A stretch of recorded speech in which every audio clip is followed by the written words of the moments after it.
mendatangkan hasil. Oi, seronok oh. Pokok mendatangkan hasil. Betul. Profit. Profit. Oi. Kayu menghasilkan jati. Yes. Rumah jati masih dengan pokok tu. Bestnya tengok bos panjat. Kan kalau dulu kecil-kecil panjat pokok tu. Kalau Mokcik panjat Nah. nampak buang terbiat pula tiba-tiba. Tarik macam tu. Tapi Mokcik memang dulu kecil-kecil pun panjat pokok lah. Bing. Orang Manggis kampung fresh-fresh. Budak kampung Ori-ori kan. daripada rumah jati Bujan. Dek! Dadah. Siapa Spiderman. bidan? Oh, dah. Tak, tadi macam jatuh banyak. Lepas tu hilang semua. Ha? Tak lah, dah ni. Dah kutip dah. Back, back. Dah kutip dah.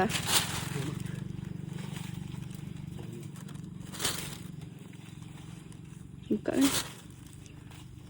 Seronok kan? Mm-mm. Okey lah. Banyak dah. Alhamdulillah cukup ah. Nanti. Alhamdulillah. Yang besar-besar smart kan. Ni cara-cara buka manggis. Buka tengok. Angel pun orang buka kan. Ya, saya buka gini. Tadi video-video ha. Oh, video bang.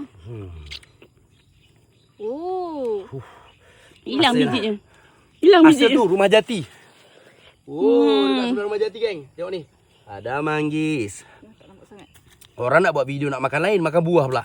Tadi nak makan pizza Ada tau. cara. Polo-polo kutip manggis. Macam ni cari yang hitam. Macam ni, ambil gini. Kalau ada pisau potong gini.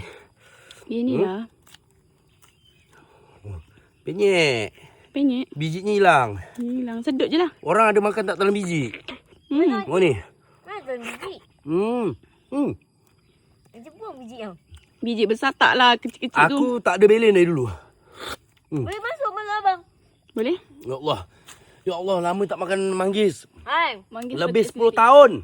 Ya, Lebih bila abang petik? Macam lama. Lamanya. Bila masa aku? Biasa abang durian je dulu.